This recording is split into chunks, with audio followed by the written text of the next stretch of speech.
So what's the worst clinical study, Gloria? All right, guys. Last but not least, I fished out a clinical study. Sad. I feel like I'm already sad. It's just too entertaining to not share. And by the way, this is basically the end of the journey on PAD clinicals that I can fish out because so on bigger molecules, Victoria and I often have to pick and choose what studies we share, which once in a while we'll get feedback like, you didn't share about that study. The episode's only so long. Yeah. This is not it. This one is like, I have to share this one so it's not a 15-minute long episode. But I still think it's pretty amusing and there's some takeaways. So this study is actually kind of extensive because they started out on mouse model skins where they tested 5% PAD against a negative control with no actives whatsoever, a positive control in a vitamin C cream. I don't know what vitamin C, I don't know what percentage, just vitamin C. And on the mouse model, they used a induced erythema test and basically applied the different test creams and then measure how big the diameter of the erythema and also the intensity of the damage through 7 days. We'll put the data up there, and the general takeaway is that it seemed like it performed on par with, say, with the positive control of vitamin C in terms of the intensity erythema that's taken down. Okay. But if you look at the diameter, it seems like PAD was the best in terms of reducing the size of by day 7. Yeah. By day 7. And you're like, very cool, very cool. And then the logical next step, of course, is to test it on humans, right? Yes. Are you ready? I'm ready. I'm scared. I'm ready. I'm ready. So then they decided to take this very, very promising 5% PAD cream and they tested for skin hydration over 7 days. Why? And get this, they are very, very, very sweet because they share the formula that they tested with us. 3, 5, and 7. Okay. Yeah. They actually shared the actual formula that they tested. And in the formula, they have 6.2% petrolatum, 13.8% mineral oil. Wait, for hydration? 1.5% paraffin, and 2.5% glycerin. Sorry, I like how glycerin's glycerin. Glycerin. With an S. Yes. Oh, what a waste of time. Yes. So the conclusion is, the PAD cream does improve hydration. I'd be shocked if you don't improve hydration with a 6.2% Vaseline cream. Also, I like how the QS is vanilla essence. It's so random. Yeah, it's kind of weird.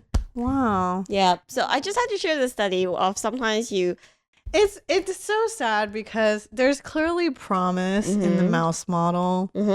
And then they decide, we don't believe in this. Let's just do a hydration study. We got to wrap this up. Yeah, and add some glycerin and some like Vaseline to it. So it's got to hydrate.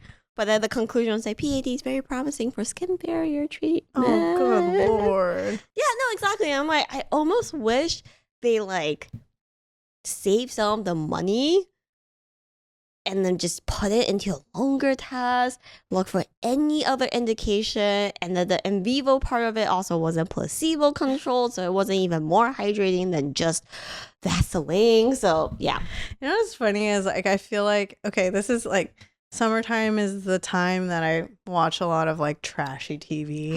So with Love Island and things like that, I can't help but like scheme and wonder like what grad student got offed on this project. Like what happened that they just had to just wrap this up so quickly and just like whatever, just like do a hydration study and be done with this so that we can get this over with. Yeah, and the crazy part is like the mouse model studies, those aren't cheap. No. So it's like you do all this and then you end on hydration study. But yes, this concludes.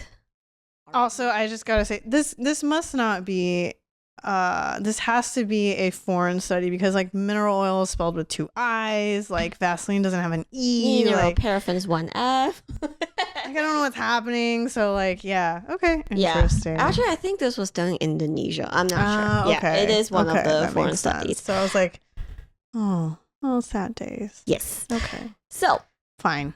And then there's one more study that I found, but I will not even go into details because it's a hyperpigmentation. Ooh. And the test cream tests with tranexamic acid and niacinamide in combination with PAD. So I'm sitting here like, I don't know what that tells me. So, against a placebo? Nope. Oh. Yeah. Well then. I guess we'll move on. This wraps up all the studies I found on PAD. So to answer you guys' question, what does it do? We were more confident in the maybe soothing category. I don't know if I would say, oh yeah, it's great for rosacea, because I ultimately for rosacea, especially if the severity is on the higher side, definitely seek help with a derm. This is probably not powerful enough. I guarantee no derm is prescribing PAD. Right. Yeah. And I would say hyperpigmentation confidence level is dirt low. No idea if it really does anything. And the sebum control is interesting. So if you're on other really powerful acne actives, maybe it's a support ingredient. But azelaic acid is positioned sometimes as an acne active. This is definitely not it. I think this is one of those where it's like, maybe the opportunity is more like, we can get into this later when we talk about products, but sometimes azelaic acid's initial stinging can be a lot for some, especially when you're on a pretty rigorous routine. So in that sense, I'm like, I can see an opportunity here for this one, especially because they're using it at lower concentrations. But okay, we'll discuss. Yeah, we'll in the next discuss. section. So